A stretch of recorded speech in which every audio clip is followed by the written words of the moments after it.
The college campus was buzzing with the kind of energy that you can only find in a place overflowing with young dreams and ambitions. That's where I met Ethan. We were both gunning for the same scholarship, the kind that not only covered tuition but also bragging rights.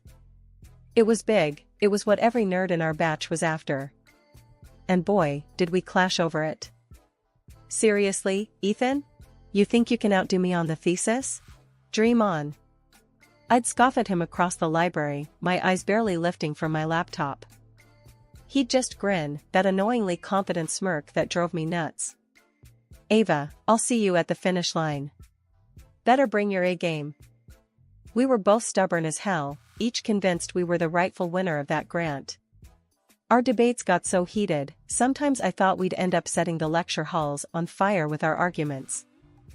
Your argument on the economic theories is so half-baked, I could serve it for breakfast, Ethan once told me during a mock debate. The class had erupted in laughter, and I could feel my cheeks burning, not just from embarrassment but from the raging fire to prove him wrong. Oh, please, your so-called innovative perspective is just recycled trash. Heard it all before, Ethan, I shot back, not missing a beat. It wasn't just about the scholarship, it was a battle of wits, pride, and, unbeknownst to us at the time, a budding attraction that neither of us wanted to admit. Our rivalry was the talk of the campus. We were always at each other's throats, challenging one another to do better, be smarter. But as the final decision on the grant neared, something shifted between us. Maybe it was the late-night study sessions that ended in shared coffee breaks, or the way we'd inadvertently learn more about each other's lives beyond the books. You know, for a smartass, you're not that bad, I found myself saying one night as we left the library together, the campus quiet around us. Ethan chuckled, shoving his hands in his pockets. Look who's talking. I've seen you help the freshmen with their assignments. Not the heartless competitor everyone thinks. It was strange, this new dynamic. Our banter softened, tinged with a reluctant respect that slowly melted into something warmer. When the day of the scholarship announcement came, we sat next to each other, an unspoken truce between us. May the best man, or woman, win, Ethan whispered, his hand brushing mine. I remember the rush of emotions when they called my name. But what stood out more was the genuine smile on Ethan's face. Guess you were the best man after all, he said, his laughter mingling with mine. From that day forward, our relationship took a new turn. We were still competitive, but it was different. We challenged each other to be better, supported each other's dreams. Our arguments turned into discussions, our banter into inside jokes. And somewhere along the line, we stopped being rivals and started being something more. Moving in together was the easiest decision we'd ever made. It felt like the natural next step, a testament to how far we'd come from those two hot-headed students who couldn't stand to be in the same room unless it was to argue over academic theories. Our friends were shocked. You too? Really?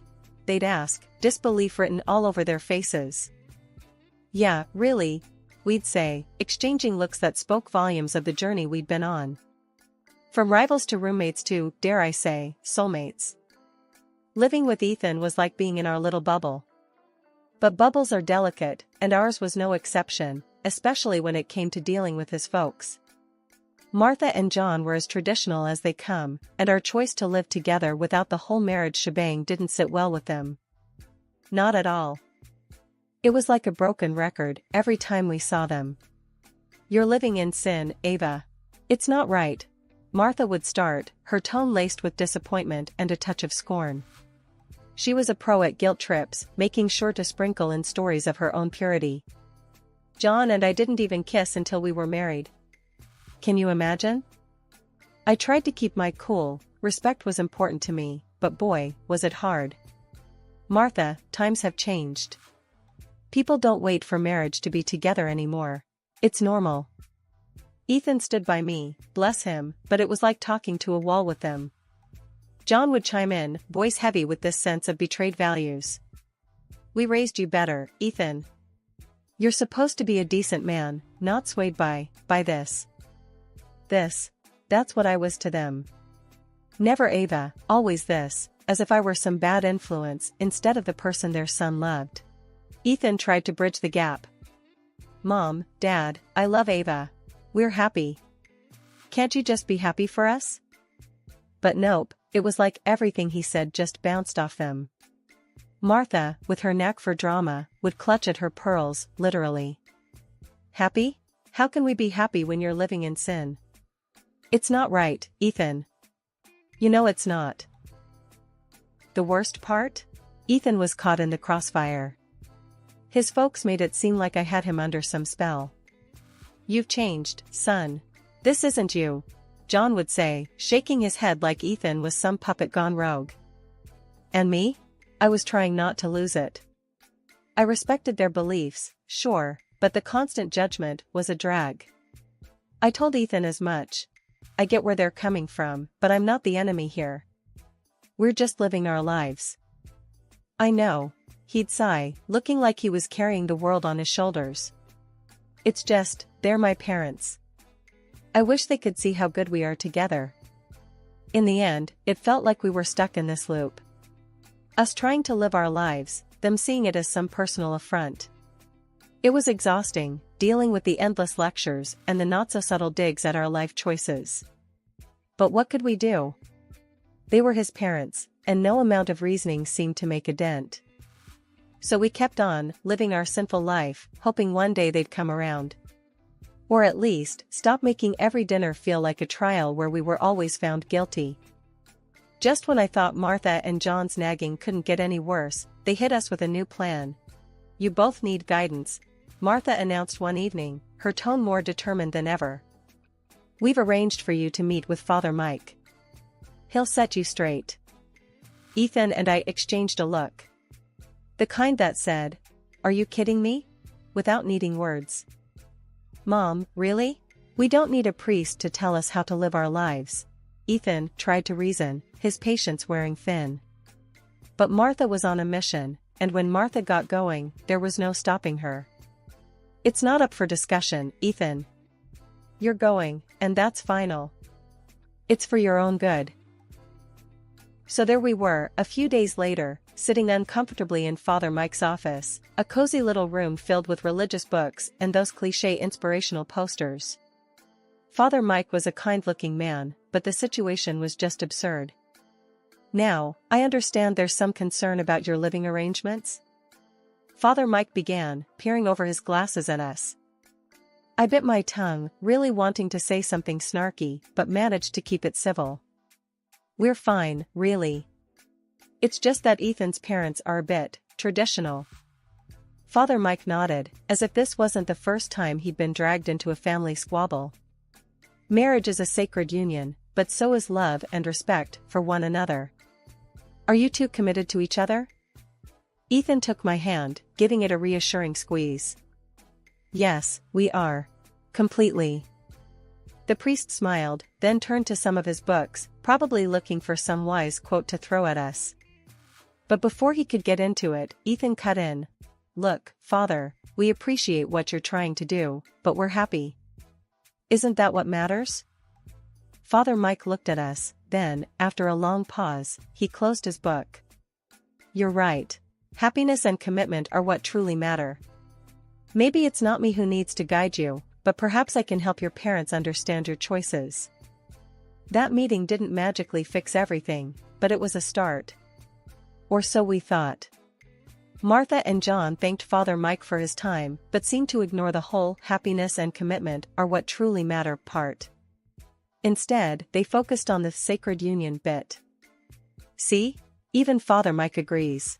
You two need to get married," Martha insisted, completely missing the point. Ethan and I just looked at each other, the reality of the situation sinking in. No matter what we did, it seemed like his parents would never be satisfied. It was like banging our heads against a brick wall. "Let's just get married and get it over with," I muttered to Ethan on our way home, half joking, but also half desperate for some peace. Ethan sighed, the weight of the world on his shoulders. "I'll do anything if it means they'll finally leave us alone."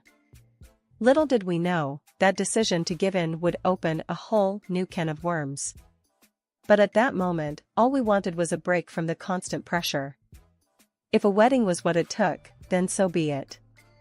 The wedding was something straight out of a fairy tale, or so I thought. I pulled out all the stops to make sure it was an event that would make Martha and John happy, given their traditional views. The church was decked out in flowers, the music was solemn yet uplifting, and I was dressed in a gown that was the very definition of elegance.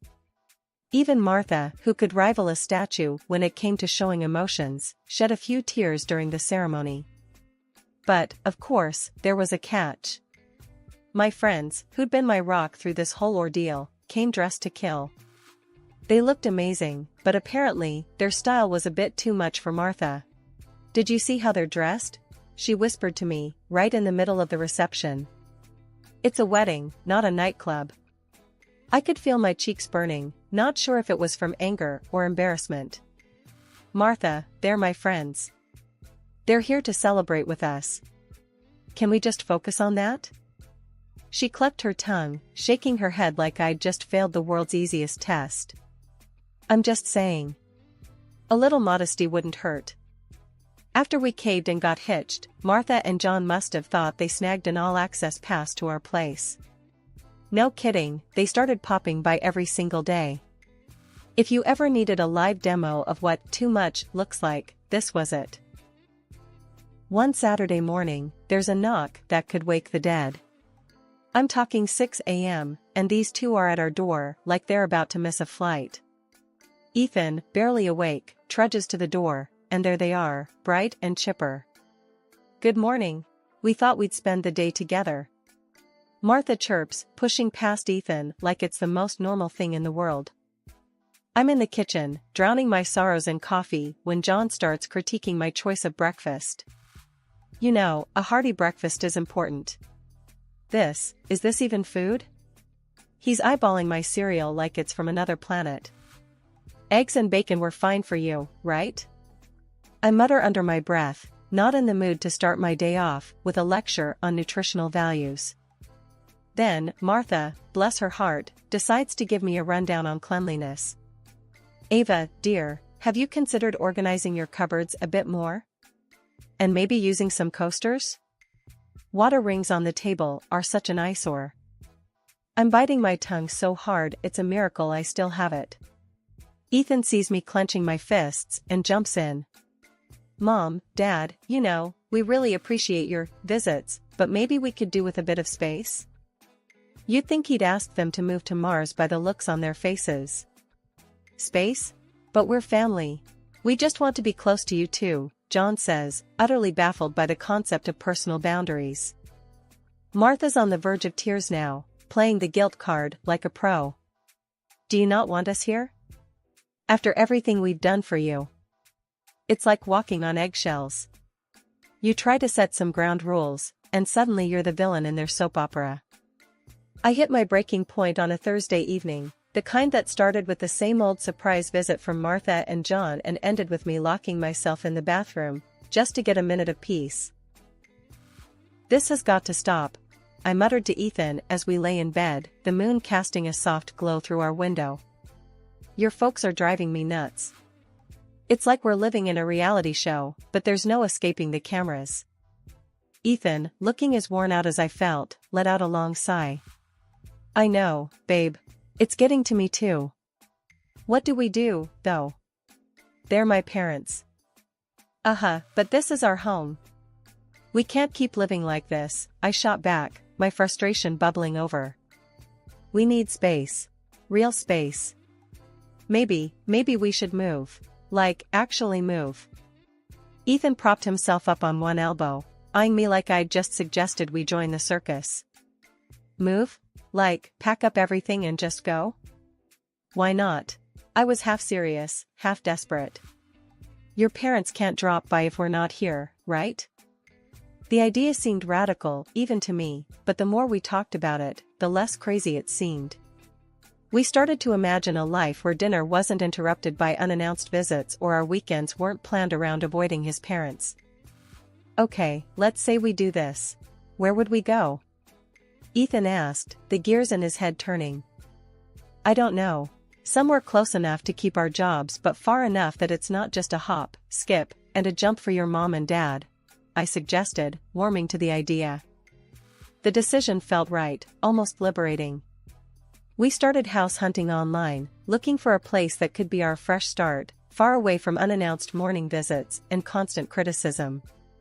It wasn't long before we found it, a cozy little house in a neighboring city. It was perfect, and the best part? I could buy it with the money I'd inherited from my grandmother. This wasn't just a new house, it was a statement. My money, my rules. A fresh slate on our terms. They're going to flip, Ethan said, dreading the conversation. Mom's going to think we're abandoning them. Maybe, I conceded, but we're not doing this to hurt them. We're doing it for us, for our sanity. They'll just have to understand. The conversation went as well as we'd feared. There were tears, accusations, and a lot of guilt being thrown around. But we stood our ground, knowing this was the right move for us. We did it, I said to Ethan as we signed the papers, the weight of the world lifting off our shoulders. The move was hectic, filled with boxes and goodbyes and the promise of peace. We kept our jobs, commuting a bit further than before, but every mile was worth it for the tranquility that greeted us at the end of the day. Our new life in the neighboring city was everything we'd hoped for. We fell back into our old rhythms, enjoying the quiet and the privacy we'd missed so much. The in-laws? We kept in touch through the internet, a safe buffer that allowed us to control the narrative and the visits. It was a compromise, but a necessary one.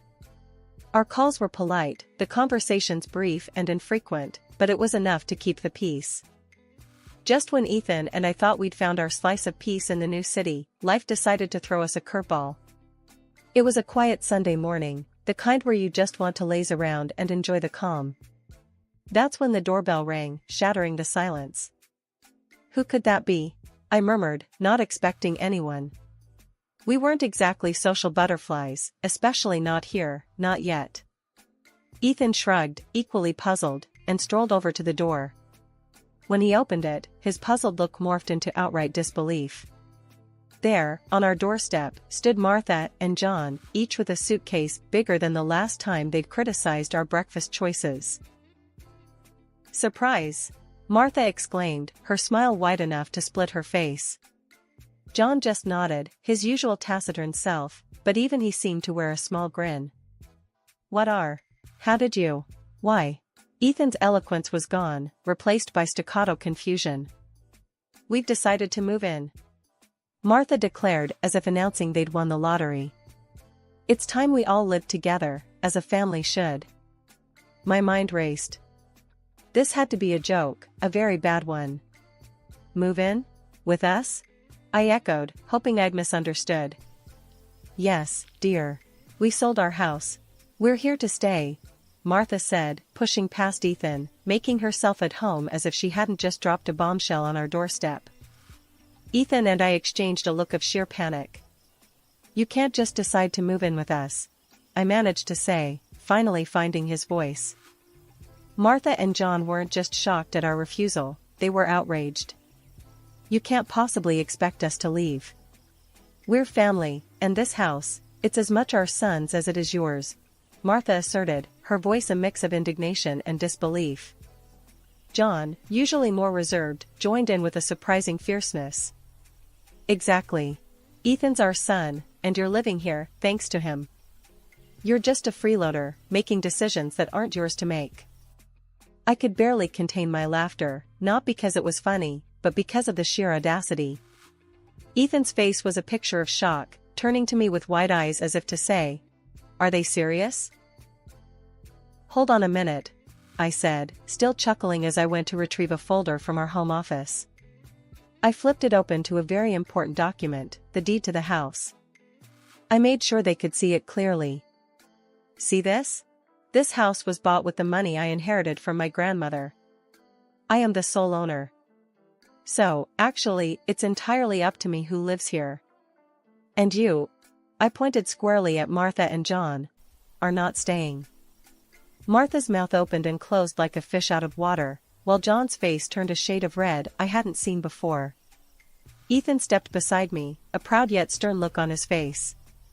You heard her. Ava bought this house. Not me, not us, Ava. And we've decided together that moving in uninvited isn't an option. After I dropped the bombshell about owning the house, Martha tried to play her final card, all but declaring squatters' rights on account of Ethan living with me. He's our son. We have every right to be wherever he is. We're family, and that means we stay together, she announced, puffing up like a peacock. I couldn't help it, a laugh escaped me before I could clamp it down. This was it, the moment I'd been keeping close to the chest for just such an occasion. Well, here's a fun fact for you, I said, the smile on my face growing wider by the second. Ethan and I? We're not actually married. Not legally, anyway. The wedding was for show, to get you off our backs about living in sin. The look on Martha and John's faces? Priceless. Like they'd swallowed lemons whole. What do you mean not married? That whole ceremony. Martha's voice trailed off, her brain unable to compute. Yep, a ceremony without the paperwork. So, technically, you're not my in-laws. And this, I gestured around, is my house. Ethan's just living with me. My rules, my decision who stays and who goes. John's face went through 50 shades of red, anger, and embarrassment battling for dominance. You can't just, that's not how things are done. Ethan stepped up then, his tone steady but firm. Mom, Dad, I love Ava. And I'm tired, so tired, of the way you've treated us, her especially. We did what we had to live our lives on our terms. It's time you went home. Martha, not one to go down without a fight, turned her frustration into a weapon. Ethan, you listen here. You're going to leave this woman and come with us. She's tricked you, manipulated you. But Ethan was unmovable, a rock in the storm. No, Mom. I'm staying. With Ava. I love her, even if we're not married by your standards. It's my life, our life, and it's time you respected that. The standoff in our living room was tense, a silent battle of wills. But in the end, Martha and John had no choice but to leave, their departure a mix of rage and disbelief. As the door closed behind them, the silence that settled was profound, a mix of relief and the sobering realization of the bridge we'd just burned. Ethan and I looked at each other, a single thought between us, no matter what, we were in this together. After Martha and John huffed out of our place, tails between their legs, word got around through the grapevine that their big move was all a bluff. They never sold their house, it was just a ploy to muscle in on us, thinking they could pull one over and make themselves comfy at our expense. Can you believe that? The nerve of some people. But hey, here we are, still in our own little slice of heaven, shaking our heads at the whole mess. Can you imagine if they actually had sold their house? I said to Ethan one evening, the two of us sprawled out on the couch, enjoying the peace and quiet. Ethan chuckled, a deep, hearty sound that filled the room. That would have been a disaster. Good thing they're too attached to their precious home to actually go through with it. We got to talking about the future, just the two of us, figuring out where we go from here. So, what do you think about making it official, after you, if we're lucky enough to have a kid? Ethan asked, a bit hesitantly. I thought about it, turning the idea over in my mind. I guess. Might make things simpler, paperwork-wise. But I don't need a piece of paper to tell me I'm yours. Yes, I feel the same. It's just us, Ava. Always has been, always will be. Screw anyone who thinks they can dictate how we live our lives, Ethan said, his voice firm with conviction. It was settled then. We'd cross that bridge when we came to it, but for now, we were content. Just Ava and Ethan against the world, no legal documents needed to validate what we had. Our love was the real deal, stamps in the passports or not.